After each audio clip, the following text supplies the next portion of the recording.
네, 94회 전산학의 1급 실무시험 풀이를 하도록 하겠습니다. 자, 회사 이름은 다무아전자라고 되어 있고요. 전자제품을 제조하여 판매하는 중소기업입니다. 자, 일단 기간은 단기라고 생각하시고, 즉 이번 연도라고 생각하시고 문제를 풀면 되겠습니다. 자, 1번 문제부터 보도록 하겠습니다. 자, 일단 요 프로그램 화면에서 다무아전자로 들어가셔야 되겠죠. 그리고 메인 화면이 뜰 겁니다. 자, 이 상태에서 이제 1번 문제 보도록 하겠습니다. 네, 문제 1번은 항상 기초연구관리에서 문제가 나오고요. 총 3문제가 나옵니다. 자, 그 중에 1번 문제부터 풀이를 하도록 하겠습니다. 자, 거래처별 초기월 자료를 검토하여 올바르게 수정 또는 추가 입력하시라고 되어 있죠. 자, 거래처별 초기월은 쉽습니다. 그쵸? 정기분 재무제표에 거래처별 초기월 클릭하시면 되고, 자, 첫 번째는 외상매입금부터 나와 있죠. 여러분 문제 보고 계시죠? 예, 문제를 좀 봐주세요. 자, 외상매입금이 보니까 남성산업기기가 있는데, 자, 여기는 20656이라 되어 있지만은 문제에서는 30656 되어 있으니까 문제가 무조건 맞는 거죠. 그래서 요 금액을 3065600으로 바꿔주시면 되고요. 그 다음 밑에 세콤전자가 있어야 되는데 세콤전자가 없으니까, 자, 세콤전자 해가지고 한 개를 더 입력해 주시고 2,600만 원으로 마무리를 지어주시면 되겠습니다. 자, 그 다음 있는 과목은 미지급금인데, 미지급금은 고요상사하고 UNI가 250, 130 있어야 되는데, 전사는 보니까 고요상사가 금액이 틀렸죠. 150이 아니고 250으로 바꿔주셔야 됩니다. 그리고 이제 UNI도 F2 누르고 UNI로 검색을 하신 다음에 금액은 얼마? 130만 원으로 바꿔주시면 끝나는 문제가 되겠습니다. 자, 이렇게 고쳐주시면은요, 다 했으니까 이제 ESC 빠져나오시면 되고, 이렇게 해서 3점을 가지고 가시면 되겠습니다. 다음 2번입니다. 계정 과목 및 적용 등록 메뉴에서 통신비, 판매비와 관리비 계정에 대체적요 3번에 사무실 인터넷 사용료 지급을 등록하시오. 자, 이 내용도 쉬운 문제니까 여러분들이 알아서 할 수 있을 거라고 믿습니다. 자, 계정 과목 및 적용 등록 클릭하시고요. 코드가 814번 통신비겠죠. 왜 그런가 하면은 코드가 지금 이제 나와 있진 않죠. 나와 있진 않지만 판매비와 관리비라고 되어 있으니까 판매비와 관리비로 찍으시면 돼요. 그쵸? 그럼 여기서부터 내려오면서 판매비와 관리비는 800번 되니까 그냥 800번대 통신비를 그냥 직접 찾으시는 게 좋습니다. 아시겠죠? 그럼 814번 나오죠. 물론 여기에서 클릭을 해가지고 F2 누른 다음에 요 창에서 통신비를 적으셔도 괜찮아요. 그렇게 해서 이제 엔터를 치면은 요 뒤에 커서가 800번대가 나올 때까지 엔터를 치시면은 이렇게 통신비가 나온다고요. 만약에 이제 여기에서부터 찾으시면, 그쵸? 통신비를 엔터를 치면은 커서가 500번대로 가 있죠.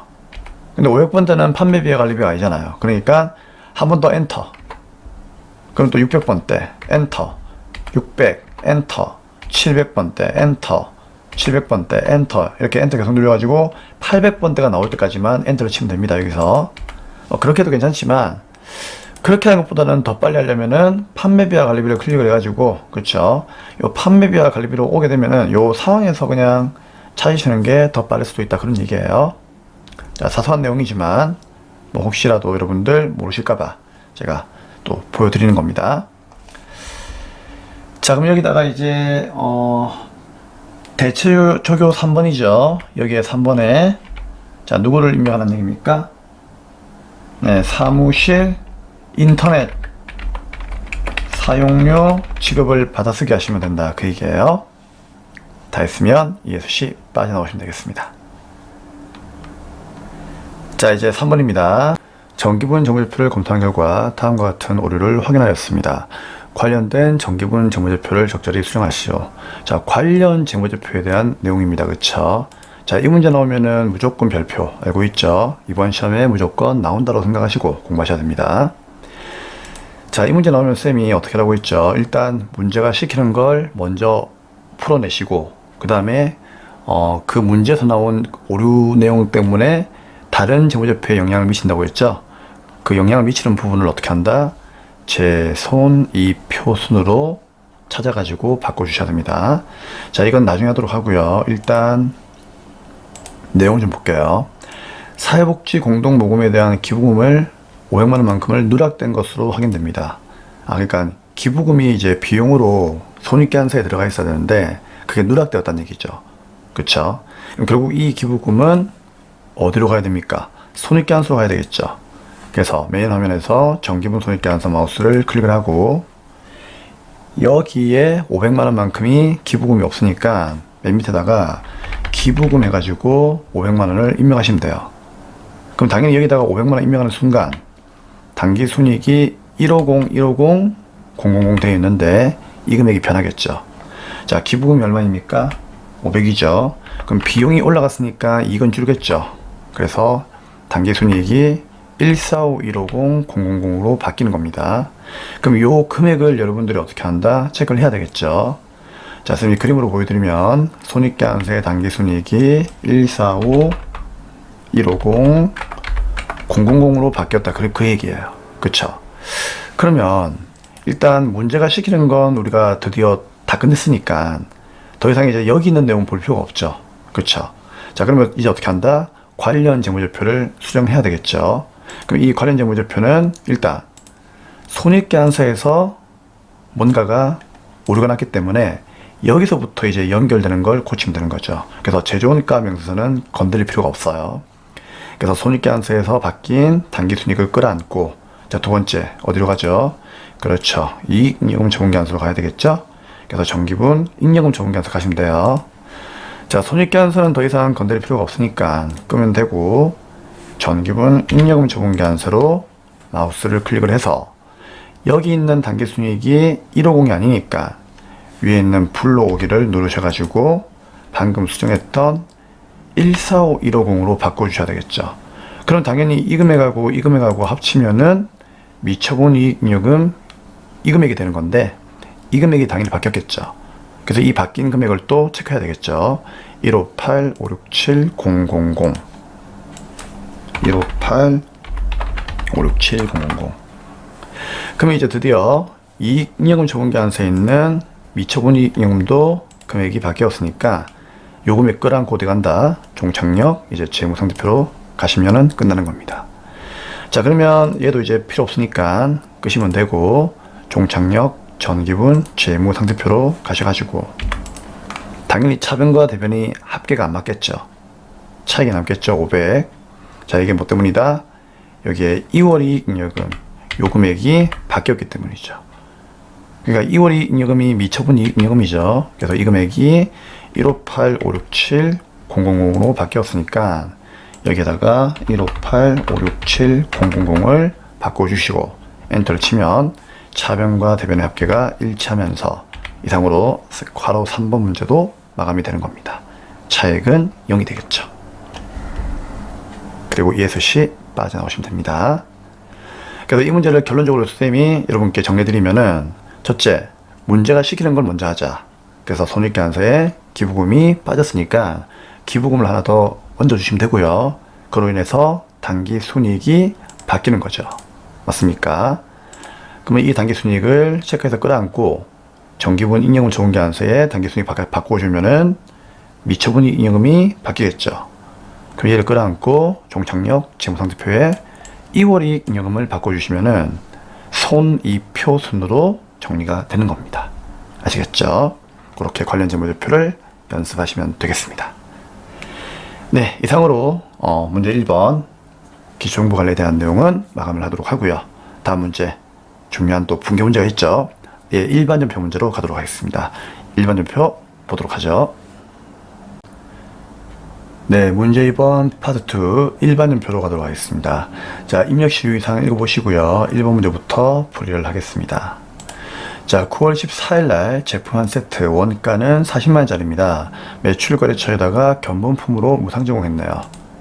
자, 단 견본비의 계정 과목으로 여기 처리할 것이라고 되어 있습니다. 자, 이게 무슨 말인가 하면은 우리 회사가 거래처에다가 이제 물건을 좀 잘 팔려고, 그쵸, 샘플로 하나 보낸 거예요. 그쵸. 자, 샘플 보냈으니까 대변에 뭐다? 제품 사라지고 차변에 이거를 견본비로 분기하면 된다, 그런 얘기예요. 문제가 그냥 답을 주고 있죠. 견본비로 분기하시면 되겠습니다. 자, 이 문제가 이제 위험한 게 하나 있습니다. 어떤 겁니까? 이 제품이 대변에 나갔잖아요. 그쵸? 그럼 이게 팔렸다면은 원래 용도로 쓴 거기 때문에 그냥 차변의 견본비, 대변의 제품 이렇게 그냥 끝나는 거예요. 그쵸? 근데 여기서는 중요한 게 이 제품이 팔린 게 아니죠. 이거는 판매가 아니고 그냥 샘플이라고 하는 그 용도로 쓰인 거죠. 그래서 뭐다? 다른 용도로 쓰인 거기 때문에 타 계정으로 대책이라고 하는 적요 8번을 반드시 체크한다는 거 알고 있죠? 자, 요 내용까지 반드시 입력하셔야 됩니다. 자, 이 문제 별표. 자, 타 계정 대책 입력은 시험을 칠 때마다 나온다라고 생각하시고 무조건 가져가셔야 됩니다. 자, 그러면 일단 일반표를 띄우겠습니다. 9월 14일 날. 자, 일반표를 띄우시고 차변은 뭐다? 견본비로 문제가 풀라고 했으니까 그대로 쓰면 돼요. 문제가 착하죠? 답을 주고 있어요. 얼마? 40만원. 그리고 대변에 이제 제품을 하나 보냈으니까 제품이 나가는 거죠. 판매가 아니기 때문에 제품 매출이 아니죠. 제품 나갔습니다. 자, 근데 얘는 뭐다? 조변 안에다가 8번 타계정 대책을 반드시 체크하셔야 되고요. 대변에 40만원 원가로 분기하시면 되겠습니다.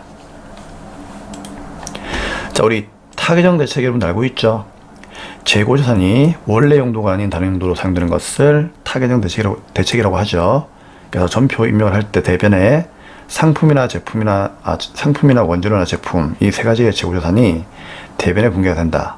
그러면은 이 자산들이 생산과 판매라고 하는 원래 용도로 쓰이지 않았다면 적용란에다가 무조건 8번 타계정 대책을 반드시 입력하셔야 됩니다. 그쵸? 우리가 이것만 입력해 주면 되는 거예요. 그러면은 나중에 매출원가에서 뺀다는 거 알고 있죠?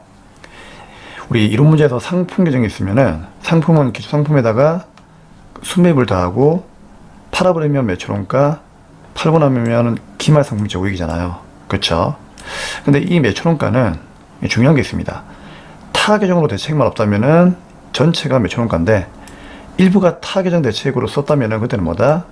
타 계정 대책만큼을 걸러내고 나머지가 진짜 매출원가가 된다는 거죠. 그쵸?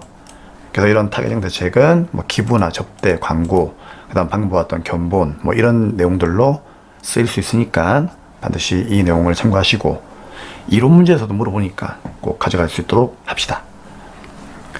자, 그러면 이제 다음 내용 가겠습니다. 2번입니다. 자, 9월 30일 제2기 예정 부가세 신고를 위해서 부가세 예수금 991만원과 부가세 흑금 1123만원만큼을 상계 처리하고 환급받을 부가세 132만원에 대해서는 미수금 개정 과목으로 회계 처리했다. 그런 내용이죠. 단 거래처 입력은 생략한다. 잠시 그림을 좀 보도록 할게요. 자, 선생님 기본 강의 때 요 필기해드린 내용인데, 그쵸? 요게 1기가 있고 2가 있으면은, 그쵸? 자, 1기가 있고 2가 있으면은, 자, 1기 때 만약에 여러분들이, 자, 1기 예정 때, 지금 언제죠? 지금은, 일단 1기 확정만 가져갈게요. 자, 1기 확정이라면 지금 만약에, 자, 4월 1일부터 6월 말까지가 1기 확정이죠. 그럼 열심히 이제 우리가 3개월 동안에 매입과 매출이 일어나게 되면은 6월 말일 날에 항상 어떻게 한다? 이렇게 부가세를 상계 처리하는 분기를 한다고 있잖아요. 그쵸? 그러니까 물건을 구입할 때마다 차변에 뭐 원재료가 들어온다. 그러면 부가세 대금 매입세액이 생기고 물건을 팔 때마다 대변에 제품 매출 나가게 되면은 부가세 예수금 매출세액이 생기죠. 그래서 여기 있는 이 30원이 매출세액이고 여기 있는 요 10원이 매입세액이잖아요. 그러니까 매출세액에서 매입세액을 빼야 되겠죠. 근데 그렇게 빼는 역분계를 우리가 해줘야 되는데 그게 항상 이제 그 과세기간이 끝나는 마지막 날, 그러니까 3, 6, 9, 10이죠. 그날마다 항상 여러분들이 상계 처리 분결을 해야 돼요. 그래서 부가세 수금 사라지고 부가세 대금 사라지니까 이걸 그냥 쌤이 외우라고 했죠. 그냥 차라리. 그쵸? 그래서 차변에 부가세 수금, 대변에 부가세 대금, 그 다음에 납부할세액이 있다면 미지급세금. 근데 혹시나 이제 매입세액이 많아가지고 환급을 받아야 되는 경우가 있다면 그때는 차변에 뭐다? 돈이 들어오는 거니까 미수금으로 분기하면 되는 겁니다. 그쵸? 그래서 문제는 지금 현재 2분기를 해달라는 얘기예요. 그죠? 그래서 2분기를 해야 되는 겁니다. 자, 그러면은 문제 볼까요? 그래서 우리가 9월 말일날, 9월 말일이면 이제 그림에서 보는 바와 같이 7, 8, 9니까 요때잖아요. 그쵸? 그럼 이때가 되면은 또 부가세 상계 처리 분계 해야 되니까 그냥 이 분계를 외우시라고요. 차변의 부가세 예수금, 대변의 부가세 대금금. 아시겠죠? 자, 그 금액이 부가세 예수금이 991만 원이고 대금금이 1123만 원이죠. 그럼 방금 쌤 보여드린 대로 부가세 예수금 991만 원, 대변의 부가세 대금금 1123만 원. 이래 분계하면 되는 거예요. 그래서 이 분계는 한 번 이해하고 나면은 그냥 외우세요. 아시겠죠? 그래서 부가세 예수금, 부가세 대금금 꼭 외우셔야 됩니다. 근데 이번에는 매출세액이 오히려 작고 매입세액이 많죠.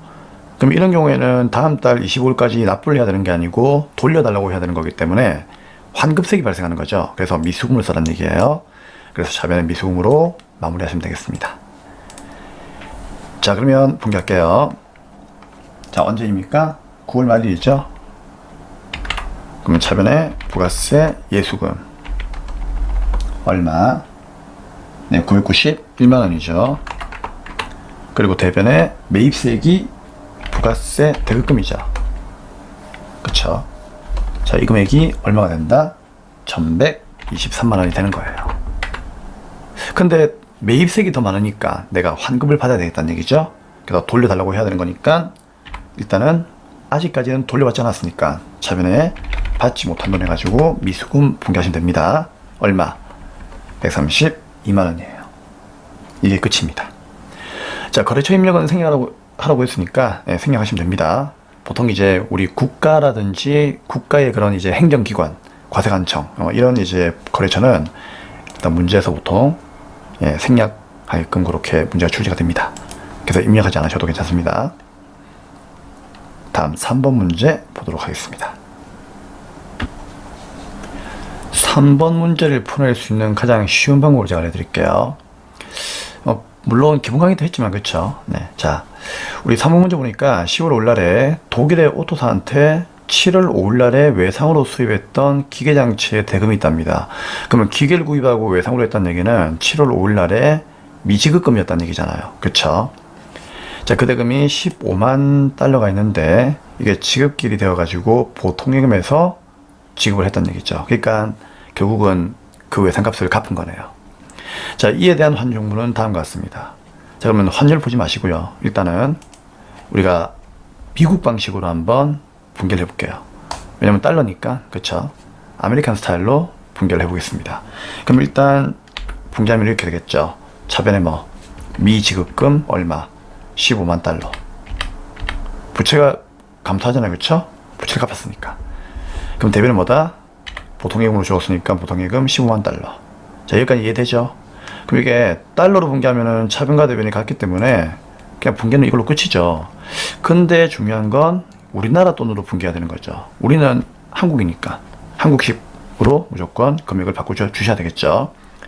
그럼 미지급금은 여기다가 언제 환율을 적용해야 되고 보통예금은 언제 환율을 적용해야 되느냐, 이제 그게 문제인데, 자, 보통예금은 일단 오늘 주었으니까 오늘이 10월 5일이죠. 그러면 10월 5일의 환율을 적용하면 되는 거예요. 그래서 곱하기 뭐다? 1달러에 1,100원. 근데 미지급금은 이건 언제 생긴 거예요? 7월 5일날 기계를 수입하면서 그때 15만큼을 미지급금으로 분개해놨겠죠. 그럼 그때는 언제의 환율을 적용했겠습니까? 7월 5일날의 환율을 적용했겠죠. 즉 옛날의 환율. 그럼 곱하기 뭐다? 1200 적용하면 되는 거죠. 그래서 얘는 오늘의 환율, 얘는 옛날의 환율. 그래서 이걸 어떻게 한다? 그렇죠. 계산해가지고 한국 돈으로 코딩하시면 되는 거죠. 그러니까 보통예금은 얼마 되었습니까? 그렇죠. 1억 6,500이 된 거고요. 미지급금은요 1억 8천이 된 겁니다. 이해하시겠죠? 그래서 여기서부터 시작하시면 되는 거예요. 오케이. 자, 그러면 이제 우리는 자 1억 8천만 원만큼을 갚아야 되는 거죠. 원래는요. 근데 이때 비해서 지금 달러가 내리는 바람에 1억 6,500만 원만큼만 주어도 된다는 얘기죠. 그럼 여러분 봐봐요. 1억 8천을 줘야 되는데 1억 6,500 주었으니까 우리 회사 입장에서는 이득이죠. 그쵸? 분위기 좋네요. 그쵸? 그럼 이건 뭐다? 외환 차익이 되는 겁니다. 이해하시겠습니까? 자, 분개합시다. 10월 5일날에 차변에 미지급금이라고 하는 부채가 감소했다. 얼마? 1억 8천이죠? 자, 이게 거래처는 누굽니까? 오토사. 영어로 A만 누르면 돼요. 그럼 나오고요. 자변은 얼마? 1억 8천. 그리고 대변에 돈 나간다. 뭘로? 보통예금 얼마? 1억 6천 5백 나가는 거죠. 그러면 대변에 이제 우리는 1,500 벌었으니까 얘를 외환 차익으로 분괴를 하시면 되겠습니다. 됐습니까? 네. 뭐 한 번씩 이제 이 거래처 쌤 이렇게 놔둬도 괜찮아요 물어보던데, 놔둬도 괜찮아요. 아시겠죠? 아니 뭐 이렇게 스페이스로 지우시면 되고요. 상관없습니다. 거래처를 달아주는 데만 달면 되니까요. 자, 그 다음 이제 4번 문제 보겠습니다. 네, 4번입니다. 대광건설에 대한 미지급금 5천만원만큼을 상환하기 위하여 바드럼 해피상사 4천만원만큼을 배상도했대요. 자, 배상도에다 별표 뭐죠? 바드럼을 남에게 주는 거. 내가 받을 돈인데 네가 받아라 그 얘기죠. 자, 나머지는 보통예금에서 주었습니다. 자, 그럼 일단 미지급금 갚았으니까 차변에 미지급금이라고 하는 부채가 감소하겠네요. 그리고 대변에 뭐다? 바드럼이 나가네요. 근데 바드럼은 얼마 나갑니까? 4천만원 나가죠. 그럼 얘를 빼고 나머지 1,000만원만큼은 보통예금 주었으니까 대변에 보통예금. 들차 나대. 들어오면 차변, 나가면 대변 라고 있죠. 쉬운 문제였습니다. 그래서 배상도란 말 나오면은요, 항상 뭐다? 바드럼이 대변에 나간다. 꼭 기억하세요. 그리고 이거는 중요한 게, 이 바드럼은 거래처를 대광건설로 분개하시면 안 돼요. 이게 해피상사한테 받은 거기 때문에 해피상사와의 관계를 끝내야 돼요. 그래서 요거 거래처 해피상사라는 거, 그쵸? 자, 이거 중요하니까 꼭 별표 하셔야 됩니다. 네, 10월 15일로 가겠습니다. 10월 15일 날 자변에 일단 미지급금 갚았다. 부채가 감소한다. 거래처는 누구? 대광건설. 얼마? 5천만 되겠죠. 자, 돈 줄게 하면서 대변에 던집니다. 누구? 바드럼. 던지면 안 되겠죠. 자, 거래처는 누굽니까? 얘는 해피상사와의 관계를 끝내야 돼요. 그쵸? 자, 얼마 나간다? 4천만 나간다는 얘기예요. 잘 썼어 하면서 4천을 주면 됩니다. 자, 그럼 이제 나머지는 어떻게 하면 되겠습니까? 나머지는 보통예금에서 이체했죠? 그럼 보통예금이 나갑니다. 대변의 보통예금 나머지 1,000만원이 분개가 되겠습니다. 다음 15번 문제. 참 5번이네요. 미안합니다. 자, 5번 문제 보도록 하죠. 11월 13일입니다. 자, 기업은행에서 차입한 장기 차입금이 있어요. 그에 대한 원금 2천만원과 이자 30만원만큼을 보통예금 계좌에서 자동 이체하였습니다. 이게 위에 있는 4번처럼 이것도 빚을 갚는 거다, 그쵸? 야, 이 회사가 빚이 많다, 그쵸? 자, 그럼 장기 차입금을 이제 갚았어요. 근데 원금하고 이자를 같이 갚았네요. 그럼 어떻게 하면 될까요? 보통예금으로 전부 다 주었으니까 대변의 보통예금을 그냥 2,030만원만큼 분개를 하고 들어가는 게 낫겠다, 그쵸? 그럼 얘가 이제 대변에 2,030만 나가고 차변에 원금 줄이자, 부채 감소, 장기 차입금 2,000, 나머지는 이자를 주었으니까 이자 비용, 비용 발생 차변, 이렇게 분개하면 되겠죠. 네, 쉬운 문제였습니다. 자, 11월 13일 날로 가도록 할게요. 자, 대변 먼저 공개하겠습니다. 보통예금 나간다. 얼마 나간다? 예, 금액이 2,030만원. 그쵸? 자, 차변에 사라집니다. 첫째 누구? 장기 차입금 갚았으니까 장기 차입금 얼마? 네, 2천만원이죠? 거래처는 기업은행이 되겠습니다. 그리고 2천만원을 차변에 없애주면 된다. 그럼 나머지 30만원만큼은 이자를 준 거니까 차변에 이자 비용이라고 하는 비용을 발생시키면 된다, 그 얘기예요. 어려운 내용이 아니죠. 돈 갚는 분개니까요. 원금 이자 주었다, 그렇게 생각하시면 되는 거예요. 네, 그 다음에 이제 6번 문제인데, 자, 6번 문제가 별표이죠. 네. 자, 별표. 중요합니다. 자, 우리 6번 문제 풀기 전에, 그림으로 선생님 여러분께 한 가지만 좀 전달해 드릴게요. 네, 6번 문제를 풀려면은요, 일단 이 내용을 먼저 아셔야 됩니다. 자, 우리 필기하죠. 자본거래 손실과 이익은 서로 상기한다. 자, 우리 자본 시간 때 여러분들 증자 배운 적 있죠? 배운 적 있는 게 아니고 이제 아셔야 되겠죠. 자, 그 증자만 가지고 쌤이 이야기를 해볼게요. 그 증자 하나만 가지고 이야기하면은 나머지가 다 이해가 되거든요. 자, 예를 들어서 증자라고 하는 것은 우리가 이제 사업을 확장하기 위해 가지고 자금을 좀 더 끌어모으는 거죠.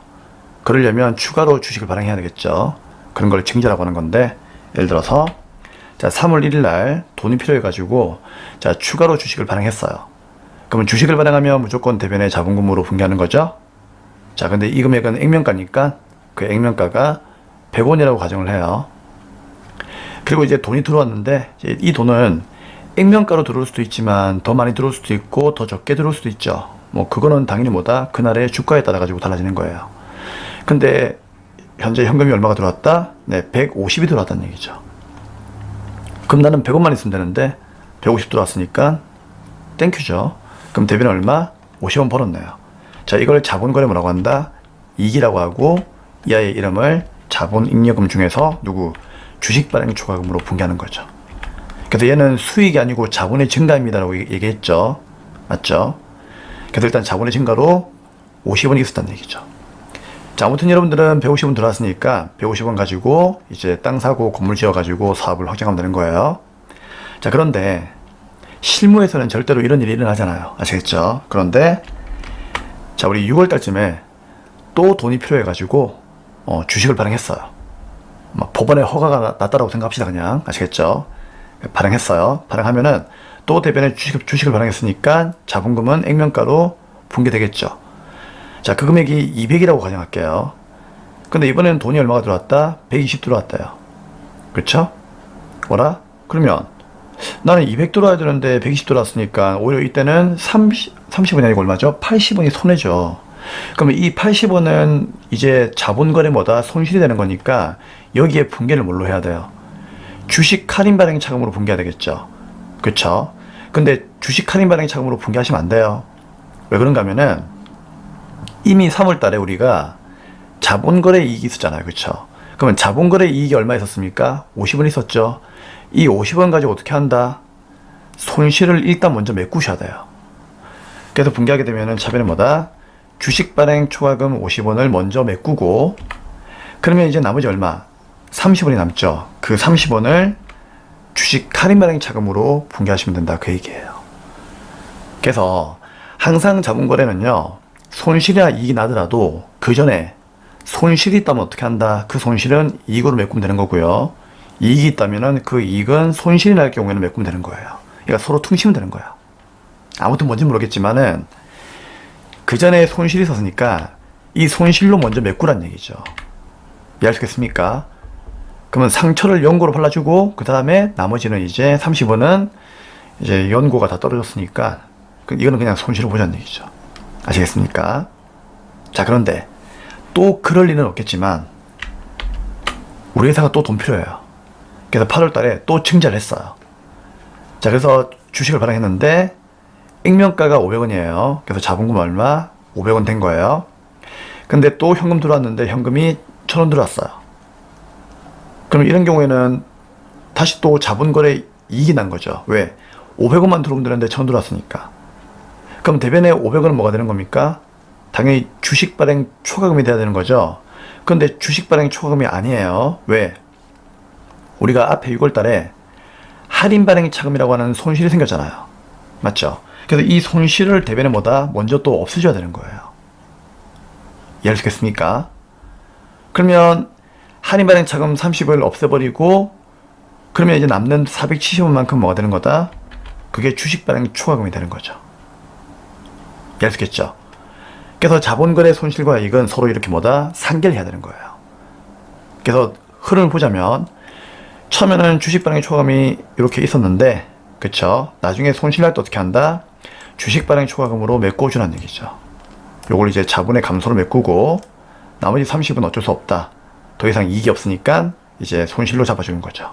그럼 이 두 개는 퉁치겠죠? 그쵸? 그럼 이 상태에서 이제 뭐다? 또 주식 발행했는데 이번에 이익이 난 거예요.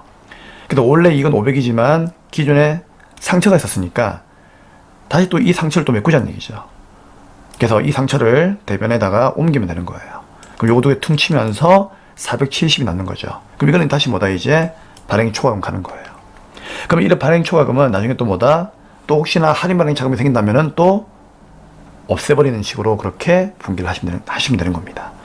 그래서 자본거래 손실과 이건 서로 상기한다는 거. 자, 이 내용을 아셔야만 이 문제를 풀 수가 있어요. 좀 어렵겠지만 이 내용을 정리합시다. 자, 그러면 이제 여기 있는 6번 문제 볼게요. 자, 11월 17일 날 회사가 보유 중인 자기 주식의 전부를 2,500만 원만큼에 처분했답니다. 매각 대금은 보통금 받았고 처분 시점에 자기 주식의 장부가액은 2,325만 원이고 자기 주식 처분 손실 계정의 잔액은 150이라는 얘기죠. 자, 여기에 이제 여러분들이 별표 치면 되는 거예요. 자, 그러면 방금 이 내용을 이제 응용을 해가지고 여러분들이 풀면 됩니다. 그러니까 이제 알겠죠? 자본거래 손실과 이건 서로 상기하는 거니까, 퉁치는 거니까 주식 할인 발행 차금은 주식 발행 초과금하고 퉁치면 되는 거죠. 그럼 만약에 감자 차손은요, 감자 차익이랑 퉁치면 되는 거고요. 지금 보는 이 문제는 자기 주식이죠. 그러면 자기 주식 처분 손실은 뭐랑 자기 주식 처분 이익이랑 퉁치면 되는 거예요. 그쵸? 그러면은 보세요. 회사가 보유 중인 자기 주식 전부를 2,500에 팔았죠. 그쵸? 팔았는데 장부에 얼마가 있었다? 2,325만 원 있었다는 얘기죠. 그러면 대변에는 일단 뭐다? 자기 주식이 2,325만 원 나가고 차변에 보통액은 얼마가 2,500에 팔았으니까 2,500에 들어온다는 얘기잖아요. 그쵸? 그러면은 계산해 보세요.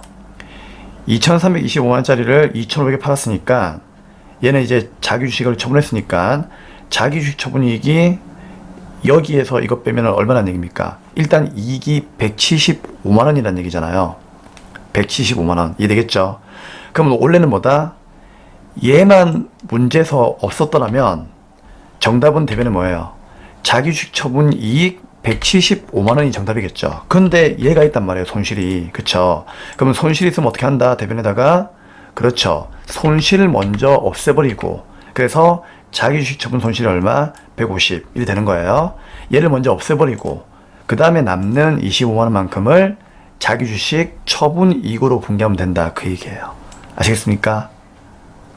간단하죠?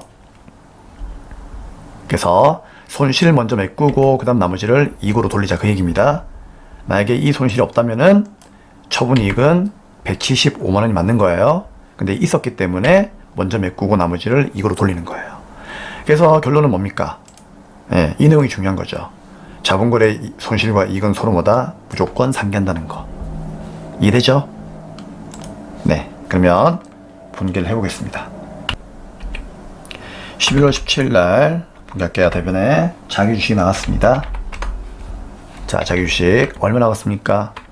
자, 얘는 2,325만 원 장부가가 나가는 거죠. 근데 돈이 얼마가 들어왔어요? 보통예금으로 2,500이 들어왔다는 얘기잖아요. 맞죠? 근데 175를 벌었죠. 그러면 손실만 없다면 대변에는 자기 주식 처분 이익인데 손실이 있었으니까 자기 주식 처분 손실로 먼저 메꾸어 달라는 얘기죠. 근데 이 손실이 얼마가 있었습니까? 기존에 150 있었죠. 그럼 메꿔 버리고 나머지 25를 대변에 뭐 이제는 25는 이익이지. 그래서 자기 주식 처분 이익으로 그렇게 분기를 하시면 끝나는 내용입니다. 됐습니까?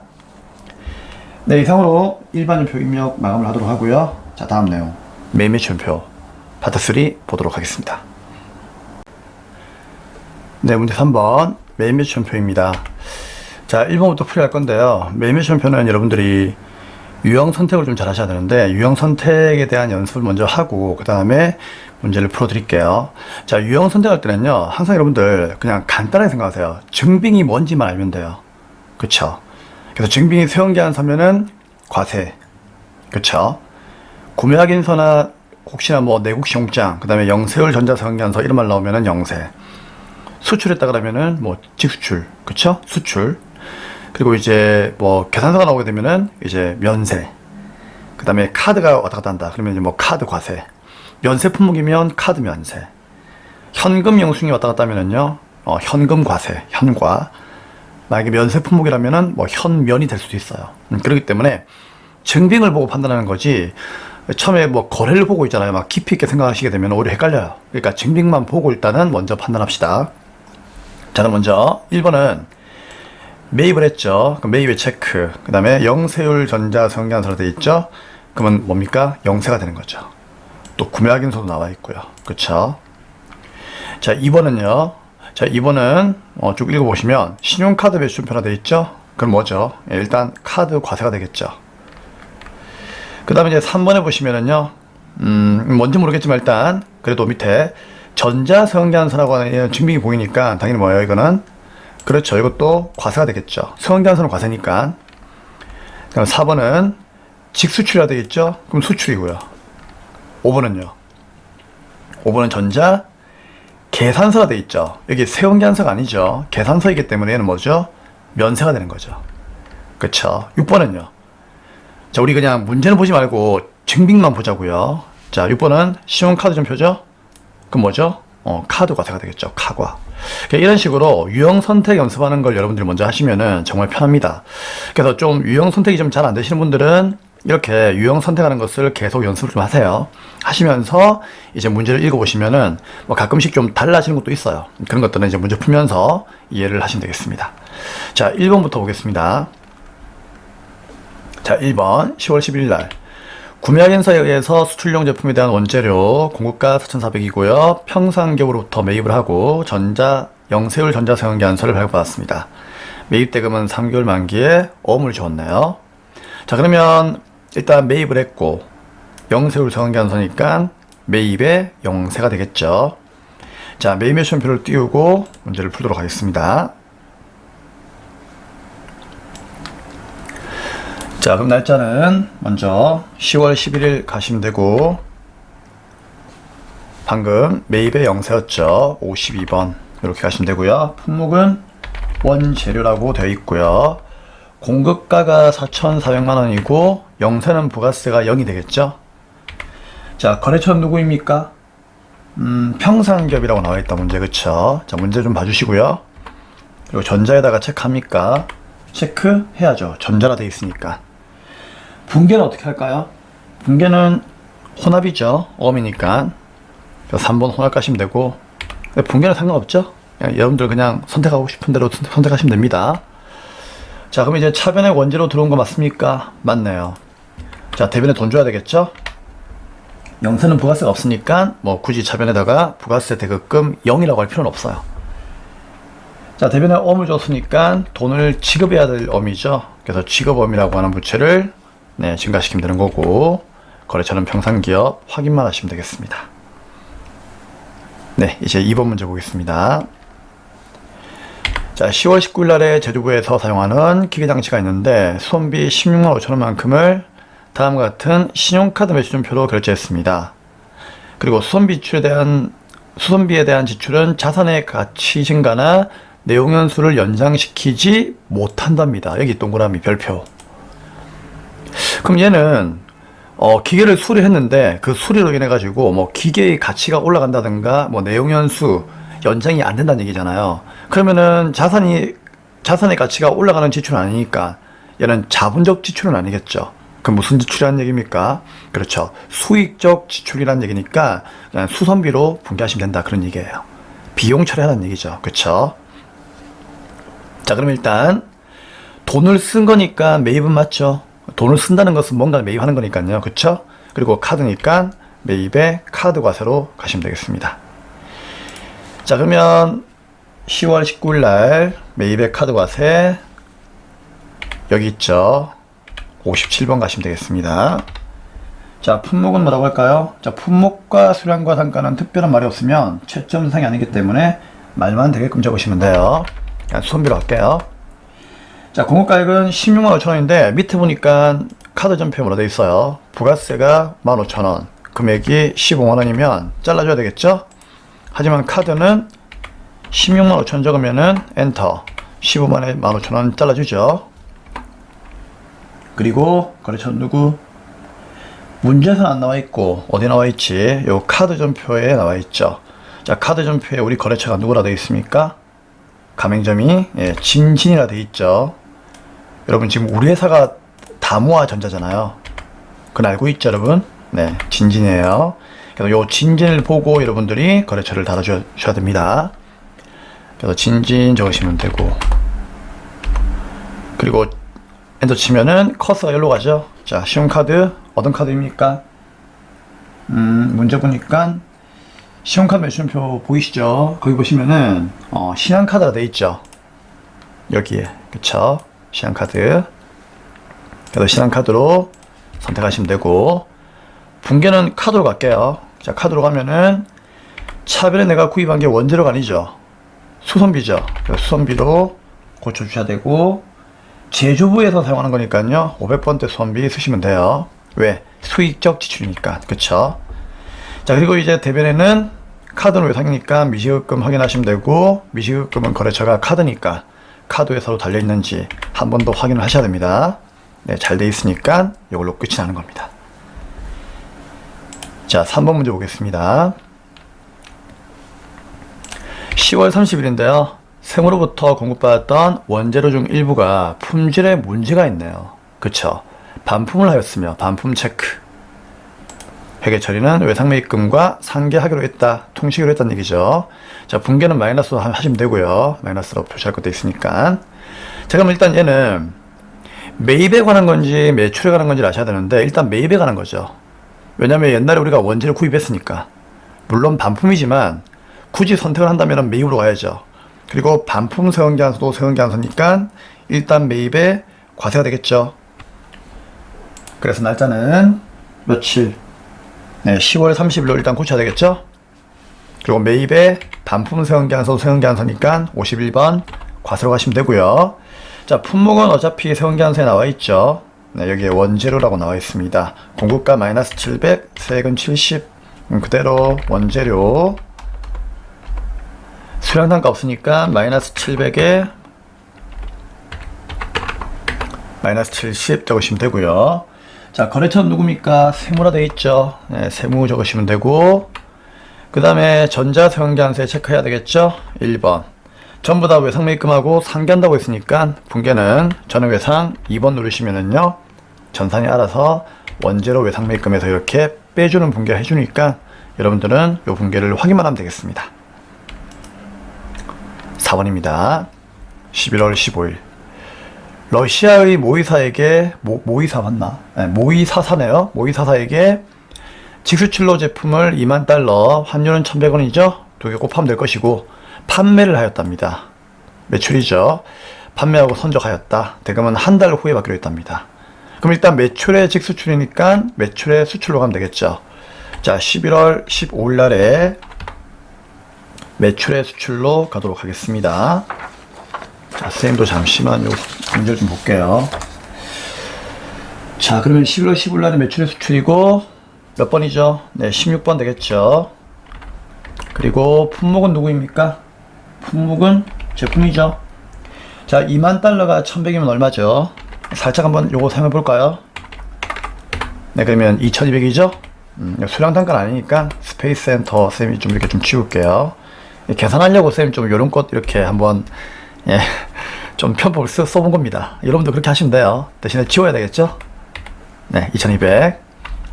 자, 수출도 0세니까 부가세는 0이고 거래처 누굽니까? 모의사.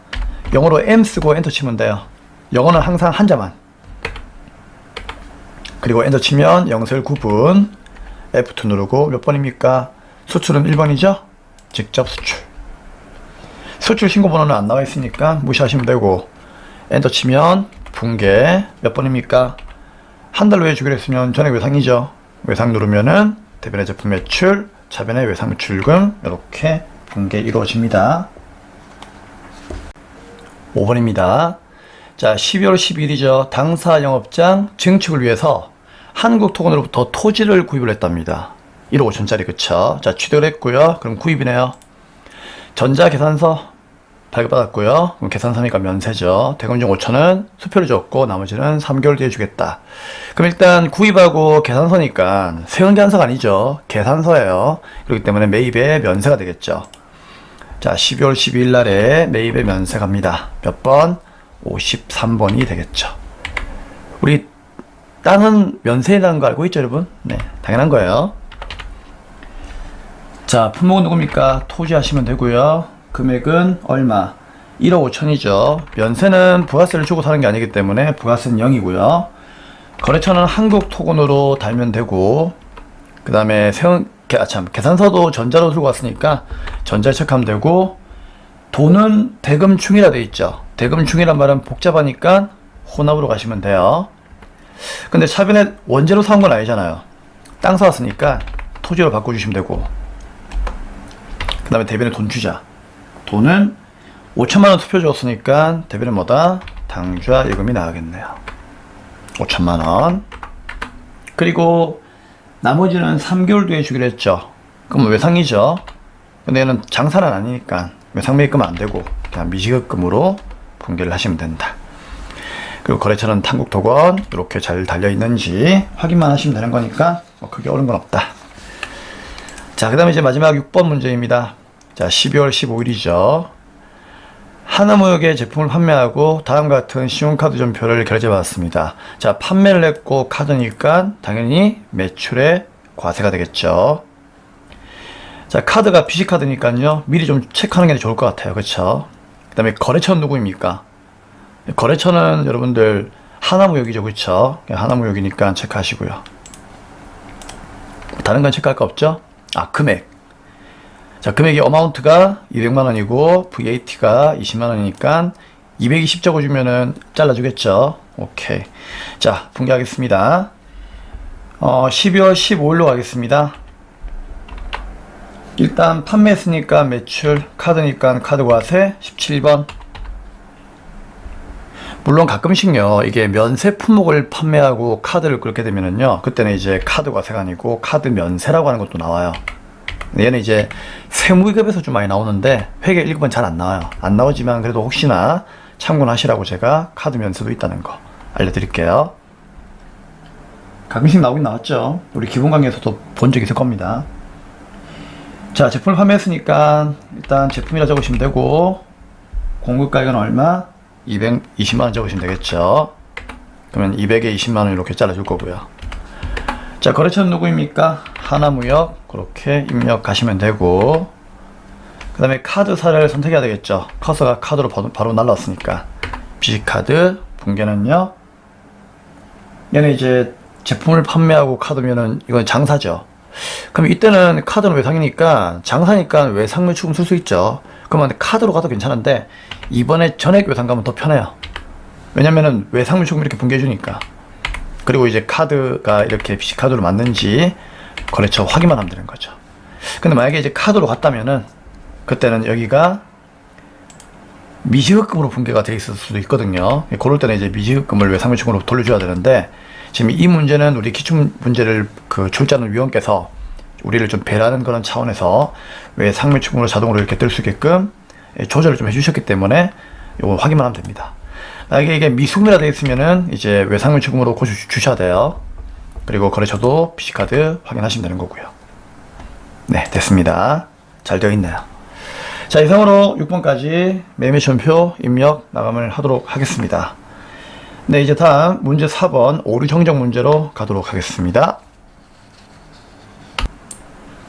문제 4번 오류 정정 문제입니다. 자, 9월 5일 날에 보통예금으로 입금된 태산전공의 외상물 추금 회수액 550만원 있는데요. 제품 매출에 대한 계약금으로 회계 처리했답니다. 자, 어떻게 할까요? 일단은 부가세에 대한 언급은 없으니까 일반 전표로 가면 되겠죠. 그러면 일반 전표로 가볼게요. 자, 일반 전표의 날짜는 9월 5일로 가시면 되겠습니다. 그럼 여기에 차변에 보통예금 들어왔는데 이걸 대변에 선수금으로 분개해놨죠. 그쵸? 근데 문제를 보니까 이게 선수금이 아니고 뭐라고 되어 있어요? 태산전공한테 외상매출금을 회수한 건데 그게 계약금으로 처리되어 있다, 그런 얘기죠. 그럼 원래는 외상매출금이었다는 얘기겠죠? 그러면 차변에 보통예금 들어온 건 맞으니까 얘는 놔두면 되는 거고요. 대변에 선수금 받은 게 아니고 외상금 받은 거니까 외상매출금 이름만 바꿔주면 되는 겁니다. 거래처는 태산전공 이상 없으니까 그대로 놔두시면 되는 거고요. 끝입니다. 이렇게 하면 3점을 주죠. 다음 2번 문제인데요. 자, 10월 4일입니다. 영업부에서 매출거래처 야유회를 지원하기 위해서 성실로부터 현금으로 구매한 기념품 300만원 부가세 별도 세원계산서를 수취했고 이거를 복리후생비로 처리했답니다. 그럼 얘는 부가세가 나와 있고 세금계산서까지 언급되어 있으니까 일단 매입 매출 전표로 가야 되겠죠. 날짜는 몇 월 며칠? 10월 4일로 일단 가볼까요? 그럼 여기에 기념품 해가지고 분개되어 있죠. 자, 뭐가 틀린지 보겠습니다. 일단은 구매하고 맞죠? 세금계산서를 받아왔으니까 매입의 과세는 맞단 말이에요. 이건 이상이 없어요. 그렇죠? 근데 뭐가 틀렸지? 아, 매입의 과세가 아니구나. 그쵸? 왜요? 영업부에서 우리 회사가 아니라 매출 거래처의 야유를 지원했죠. 그럼 이거는 과세가 아닌데 뭘까? 거래처 야유에 지원했다는 얘기는 거래처에다가 잘 보이려고 우리가 뭔가를 돈을 썼다는 얘기잖아요. 그러니까 접대비죠. 그럼 접대비는 공제가 돼야 안 돼요? 안 되니까. 그쵸? 여기 있는 과세를 불공으로 바꿔야 되겠구나. 그래요. 자, 그래서 매입에 뭐다? 불공으로 54번 바꿔주셔야 됩니다. 이해됩니까? 자, 기념품 맞는 거고요. 그 다음에 이제 300에 30은 이상이 없어요. 거래처는 성실이고, 그쵸? 자, 성실이한테 구매했으니까. 그리고 이제 전자세금계산서 맞습니까? 네, 괄호에 전자세금계산서 되어 있으니까 전자는 그대로 놔두시면 되고. 자, 이제 분개를 해야 되는데. 자, 일단 이 불공제 사유는 뭐죠? 접대비죠. 그래서 접대비인지 확인만 하면 되는 거고요.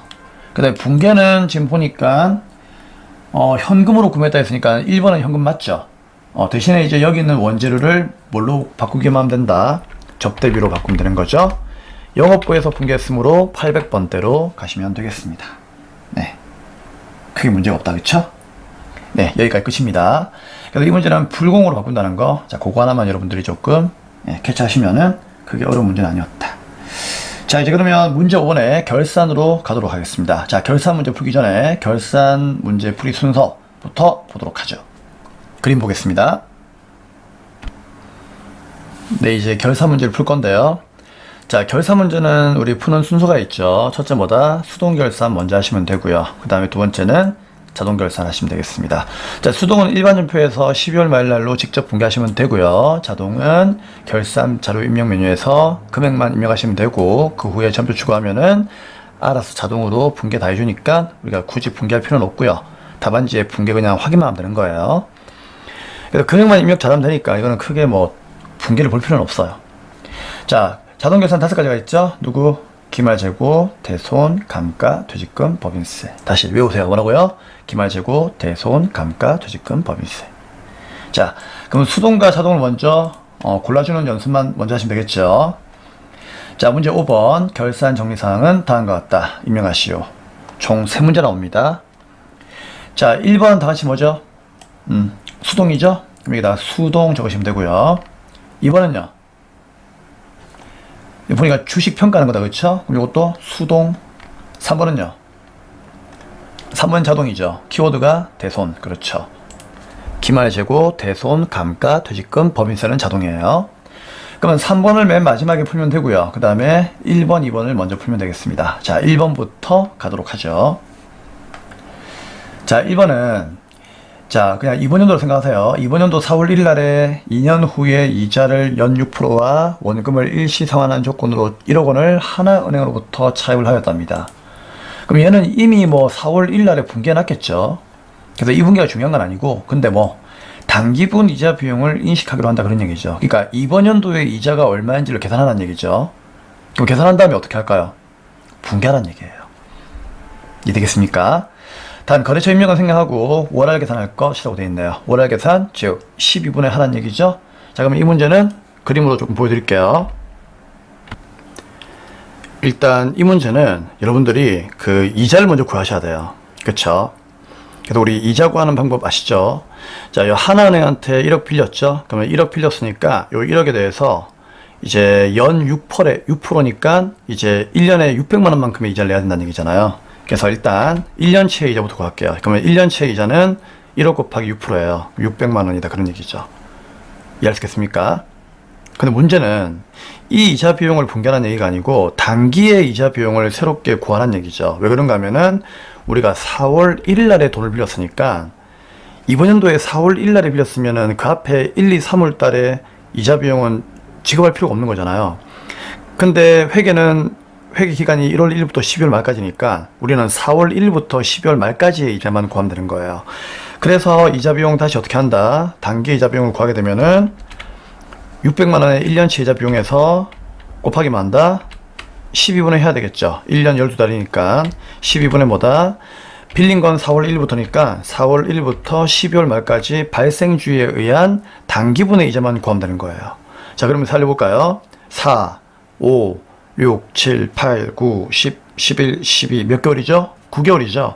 그럼 9개월치의 이자만 구하면 되는 거예요. 그럼 600만 원 곱하기 12분의 9를 하면은 얼마 나옵니까? 450만 원 나오죠? 즉 450만 원만큼이 이번 연도에 발생한 이자 비용이에요. 하지만 이 돈을 우리가 주지는 못했습니다. 왜 그럴까요? 이 문제 보시면은요, 2년 후에 이자와 원금을 일시에 갚는 조건이니까 지금 이자가 발생했지만 우리가 돈을 줄 필요는 없는 거죠. 2년 후에 주기로 했으니까. 그쵸? 그러면 우리는 분개를 안 하는 겁니까? 그런 건 아니죠. 왜? 지금 분개를 안 하게 되면은 이거는 발생주의가 안 되잖아요. 현금주의가 되는 거죠. 근데 회계는 발생주의니까 돈을 주고 안 주고가 중요한 게 아니고 일단 단기에 이자가 450 생겼다면 얘를 차변에 이자 비용으로 분개하라는 얘기예요. 그래서 차변에는 12월 말날에 이자 비용을 반드시 분개하셔야 됩니다. 비용이 발생 450 이해되겠죠? 하지만 돈을 주지는 않았으니까 대변은 뭐다? 미지급 비용으로 450을 마무리하시면 되는 거예요. 부채 증가. 이해하시겠죠? 그럼 이거는 뭐 나중에 2년 후에 그쵸? 그때 이제 주게 되면은 얘가 사라지면서 대변에 현금 주면 되겠죠. 그건 2년 뒤에 우리가 분개를 해야 되는 내용이고 일단 지금 우리한테는 이 분개가 정답이 될 수가 있다. 그런 얘기예요. 자, 분개하겠습니다. 일반전표에 자 12월 말 날로 수동 분개하자는 얘기죠. 차변에 이자 비용이 450만 원이다. 그 얘기예요. 하지만 만기에 원금하고 같이 줄게 했으니까 지급하지 못한 비용 해가지고 미지급 비용으로 분개를 하시면 됩니다. 가끔씩 이게 이제 미지급금으로 분개하면 안 되느냐 물어보는데 어찌 보면 이게 미지급금도 맞기는 맞는 거예요. 그쵸? 근데 결산 분개이기 때문에 미지급 비용이라고 하는 말로 쓰는 것이 더 목적적합하다. 그렇기 때문에 미지급 비용으로 분개를 하셔야 되는 겁니다. 그래서 원칙을 고수합시다. 네. 다음 이제 2번 문제 보겠습니다. 기말 현재 당사가 단기 시세 차익을 목적이다. 그러면 단기 매매 증권이죠. 취득한 3전 산업의 주식이 있는데 취득원가가 각 연도 말 공정가액은 다음과 같습니다. 자, 이번 연도 3월 20일 날에 취득한 겁니다. 그렇게 생각하세요. 그리고 이번 연도 12월 말 날에 평가해 보니까 810만 원. 그러면 8,100만 원. 그러면 7,500만 원짜리가 8,100이 되었으니까 뭐 오른 만큼 계산되겠죠? 600. 그럼 600만 원 올랐으니까 기분 좋죠. 근데 평가는 처분이 아니잖아요. 그래서 선생님 뭐라고 했죠? 평가는 오르거나 내린 만큼만 분개하라고 했죠. 그러면 올랐으니까 이익이잖아요. 그러면 수익 발생 대비는 뭐다? 단기 매매 증권 평가 이익 600이 되는 거죠. 오른 만큼만 분개하라고 했으니까. 그리고 그만큼을 차변은 뭐다? 단기 매매 증권에서 올리면 되겠죠. 그래서 정답은 이렇게 되겠습니다. 뭐 이 정도는 다 할 수 있다고 생각하시고요. 그쵸? 네. 단기 매매 증권 차변에 600이 올랐다. 그래서 대변은 뭐다? 단기 매매 증권 처분이익이라고 하는 미안합니다. 평가이익이라고 하는 수익이 발생하였다. 그렇게 보면 되는 거예요. 혹시나 만약에 가끔씩 있잖아요. 단기 매매 증권 평가이익이 안 보이고 단기 투자 자산 평가이익이 나올 수도 있어요. 그때는 단기 투자 자산 평가이익이 정답입니다. 같이 공부하세요. 그럼 또 물어보겠죠. 선생님, 그럼 혹시 둘 다 나오면은요? 그런 경우는 없다니까요. 아시겠습니까? 그런 경우는 없어요, 여러분. 그래서 우리는 상상을 하시면 안 돼요. 아시겠습니까? 그래서 단기 매매증권 평가이익 나왔으면 그냥 얘 쓰면 되고, 혹시나 얘가 없으면 단기 투자 자산 평가이익을 쓰시면 됩니다. 기본 강의 때 얘기한 거 한 번 더 얘기하는 거니까 꼭 그렇게 참고하시고요. 네, 그럼 이제 수동은 다 했고 자동하러 가겠습니다. 자, 수동은 ESC 빠져나오시면 되고요. 자동 결산은 결산 자료 입력으로 가시면 되겠죠. 클릭. 그리고 엔터 치면 알아서 1월부터 12월까지 맞춰주고요. 자, 대손생활비는 어디로 가죠? 요 위에 F8번 대손생활 클릭한 후에 자, 문제를 보니까 외상 매출금하고 받으럼에 대한 잔액에 대해서만 설정을 하게 돼 있죠. 그러면은 자, 퍼센테이지는 문제 보니까 1%라고 되어 있죠. 그러면 1% 놔두면 되고요. 자, 둘만 설정하라고 했으니까 둘의 금액만 놔두고 나머지는 0 엔터, 0 엔터, 0 엔터 만들어 주시면 됩니다. 다 했네요. 자, 금액은 뭐 자동으로 나오는 거니까 그냥 놔두면 되는 거고요. 그 다음에 결산 반영 누르시고, 맞죠? 판매비와 관리비에 이렇게 반영되어 있는지 확인만 하시면 돼요. 뭐 굳이 확인할 필요는 없지만 혹시나 모르니까 확인하시고, 다 했으면 전표 추가 누르고 예하고 결산 붕괴 완료 확인만 하시면은 이상으로 3번 문제도 끝이 나는 겁니다. 자, 여기까지만 하면은 이렇게 붕괴 준다는 얘기니까 굳이 이 붕괴를 할 필요는 없어요. 아시겠죠? 그리고 결산 문제에서 대손은 여러분들 요게 정답이 아닐 수도 있습니다. 여러분 그 화면에 나오는 게 정답이에요. 왜 그런가 하면 얘는 예를 들어서 일반전표나 매매전표 있죠. 요런 데서 이제 그 외상매출금과 관련된 붕괴를 잘못해버리면은요, 여기 자체의 금액에 영향이 오기 때문에 이 정답이 이상이 나올 수가 있어요. 그쵸? 그러면 앞에 있는 문제가 틀렸다고 해가지고 이 문제를 틀렸다고 하면은 아무래도 수험생들은 절망에 빠지겠죠. 그렇기 때문에 세무사에서는요, 앞에 문제가 틀리더라도 이 문제만큼은 당신의 전산에 입력된 금액이 맞다면 그대로 정답을 인증해 줄게. 그렇게 하기 때문에 요 금액은 정답이 없고요. 내가 보았던 금액이 그냥 그대로 잘 입력만 되었다면 그게 정답이니까 굳이 이거는 뭡니까? 여러분들이 이 금액을 맞출 필요는 없다. 그 얘기예요. 자, 가끔씩 이 얘기 해드리니까요, 참고하시면 되고 뭐 알고는 있을 거라고 생각합니다. 자, 그러면 이제 6번의 조회 문제만 하면 되겠죠. 자, 5번 문제는 마감을 하고요. 6번 조회 문제 가도록 하겠습니다. 자, 우리 조회 문제 같은 경우에도 이거는 연습이 좀 필요한 내용이죠. 그렇기 때문에 처음에는 쌤이 기본 강의 때 보여드렸던 그 조회 문제 푸는 방법, 그 방법을 갖다가 여러분들이 이제 보시면서 하시면 되고, 자, 이제는 여러분들 실력이 좀 되니까 그냥 바로 풀도록 하겠습니다. 자, 3월 말 현재 유동자산은 전년도 말 12월 말에 유동자산보다 얼마나 더 증가했는가 라고 나와 있죠. 자, 이거 어떻게 하면 되겠습니까? 자산부채 물어보면 무조건 재무상태표 가라고 했죠. 자, 그러면 재무상태표 가겠습니다. 클릭. 얘는 뭐지? 아, 매매전표. 이거 끄시면 되겠죠. 자, 재무상태표에 가셔가지고요, 문제가 3월 말 현재라고 물어보고 있죠. 그러면 3월 말이니까 3월로 넣으시면 돼요. 그리고 엔터. 그러면 단기는 3월 달까지만 보여주고요, 전기는 그래도 1년치를 다 보여줍니다. 근데 전기의 12월 말날에 비해서 3월 말에 얼마가 더 증가했는가를 물어보고 있기 때문에 전기에 있는 요 유동자산, 맞죠? 전기에 있는 요 유동자산 요 금액, 요게 전기죠. 요거 하고 단기에 3월 달까지의 요 금액을 그냥 비교만 하면 되는 거예요. 그럼 여기에서 요거를 빼면 정답 나오겠죠. 자, 그 정답이 얼마라고요? 그렇죠. 466-290-000 요 금액이 정답이다, 그 얘기예요. 아시겠죠? 네. 자, 다음 2번입니다. 상반기 중에서 제품 매출액이 가장 큰 달과 가장 적은 달의 차이는 얼마입니까? 자, 이건 어떻게 하면 돼요? 자, 쌤이 가장 큰 달이란 말 나오잖아요. 그쵸? 이 말 나오면 어디 간다? 총계정 원장 가라고 했죠. 그래서 자, 얘는 끄시고 장부관리의 총계정 원장 가시면 돼요. 그럼 여기다가 이제 다른 상반기라 되어 있으니까 상반기는 아무런 말이 없으면 1월 1일부터 6월 말까지죠. 계정 과목은 F2 누르고 제품 매출에서 제품 매출까지를 넣으시면 돼요. 어려운 게 아니죠? 엔터. 그러면 1월 달부터 6월 달까지의 제품 매출의 월별의 합계가 나온단 말이에요. 그럼 이때 문제는 뭘 물어보고 있다?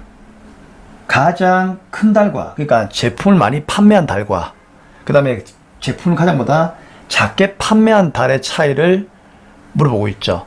그럼 보니까 우리 물건을 팔게 되면은 붕괴할 때 대변의 제품 매출을 붕괴하죠. 그러니까 대변 봐야 됩니다. 이거 잔액 보시면 안 돼요. 잔액은 이거 여기서는 웬만하면 잔액 보지 마세요. 잔액은 절대 보면 안 됩니다. 얘는 그냥 말 그대로 잔액이니까. 그러면 대변에 보면은 제일 많이 판매한 달이 언제예요? 자, 금액이 일단 여기 1월 달에 제일 많이 판매했죠. 177-250-000. 그럼 가장 적게 판매한 달은요? 3월달이죠. 1878000. 그러면 이 두 개의 뭐다 차이를 물어보는 거니까 그쵸? 어떻게 하면 된다? 빼면 되겠죠. 그래서 여기에서 요걸 빼면은 나오는 정답이 바로 얼마입니까? 158470000이 된다 그 얘기예요. 할 수 있겠죠? 네. 뭐 계산은 여러분께 맡기겠습니다. 자, 3번. 일기 확정 신고. 자, 4월에서 6월까지죠. 부가가치세 신고기간 중에서 현금 영수증으로 매출된 공급대가의 합계액은 얼마입니까? 라고 되어 있죠. 자, 이 문제 별표. 자, 좀 새롭게 나온 유형이니까요. 별표 치시고 요거 연습 좀 하세요. 자, 이거는 한마디로 무슨 말인가 하면은 우리가 알죠. 매출하고 현금 영수증이면 뭐죠? 현금 과세가 되겠죠. 그러면 현금 과세의 공급 대가인데 이게 또 위험해요. 공급 가액이 아니고 공급 대가죠. 이 말은 뭐예요? 공급 가액 플러스 세액까지 포함된 금액의 합계를 묻고 있는 거죠. 지금 우리 이 시점에서 공급 대가와 공급 가액을 구분할 수 없으면 이건 정말 우울한 거예요. 그렇죠? 그렇기 때문에 요건 아시고 있죠. 자, 그러면 이제 얘는 어디로 가야 되느냐? 안타깝지만 얘는 부가가치세 신고서로 가면 안 되고요. 메인 매출장이라고 하는 게 있어요. 골로 가야 돼요. 자, 어디로? 자, 장부관리에 보면은 맨 밑에 메인 매출장이라고 나와 있습니다. 그쵸? 자, 이거 한번 클릭해 보세요. 자, 이거 새롭게 나온 유형이니까 꼭 여러분들 공부하세요. 그럼 여기 가시면은 조회 기간에, 그쵸? 조회 기간에, 자, 언제부터? 예, 4월에서 6월까지 묻고 있죠. 6월까지 이렇게 말까지 놓고 여기 구분에다가 매출의 현과를 묻고 있잖아요. 그럼 매출에 일단 클릭을 하고, 그쵸? 그 다음 유형 선택은 현과니까 여기를 클릭하면 다 나와요. 맞죠? 그럼 현금 영수증이면 현과잖아요. 현금과세. 그러면 22번을 클릭하면 돼요. 그죠? 근데 물어보는 건 뭐다? 공급대가의 합계니까 요 날짜하고 요 날짜의 합계를 보면 되겠죠. 근데 이게 좀 위험한 게 얘는 누계를 보면 안 돼요. 누계라고 하는 것은 4월달이 아닌 1월달부터 쌓여 있는 거예요. 그러니까 누계를 보면 안 되고 분기 누계를 봐야 돼요. 분기 누계를. 누계라고 하는 것은 1월달부터 얘기하는 겁니다. 근데 지금은 4월달부터 6월달까지 물어보는 거기 때문에 또 조회 다 해놓고 또 이거 금액 찾아가지고 또 답하시면 안 돼요. 그래서 분기니까 4월에서 6월까지는 2분기니까 말 그대로 분기 누계로 가가지고 요 두 건의 합계인 얼마, 공급가와 부가세의 합계가 공급 대가니까 1730만원. 얘를 정답으로 보여주시면 되는 겁니다. 아시겠습니까? 근데 어떤 분들은 이런 분들도 있어요. 쌤, 저는요 부가가치에 가가지고 부가가치세 신고서에서 이거 중요해요. 4월 1일부터 6월 말까지를 놓으니까 그쵸? 여기에 신용카드 현금 영수증 돼 있던데 이거 두 개 더한 게 매출액 현금 영수증 공급 대가 아닙니까? 이렇게 말씀하신 분들이 있거든요. 여기 가면 큰일 납니다. 왜? 지금 정답하고 이게 지금 금액이 다르죠? 왜 그럴까요? 여기는 현금 영수증도 있지만 신용카드가 이렇게 포함된 금액이기 때문에 문제가 물어보는 현금 영수증만 답을 하기에는 곤란한 점이 있다는 얘기죠. 그래서 현금 영수증만 물어볼 때는 절대로 여기로 오시면 안 돼요. 마찬가지죠. 카드만 물어봐도 여기 오시면 안 됩니다. 그렇기 때문에 그때는 뭐다? 메인 매출장을 이용해야 되는데 정말 이게 예전엔 진짜 오래전에는 이게 좀 한 번씩 나왔었거든요. 근데 지금 이제 잘 안 나오는데 또 이번에 나왔기 때문에 요거 내용을 조금 여러분들이 공부를 할 필요가 있다. 그런 내용이었어요. 오케이. 이거 중요합니다. 별표.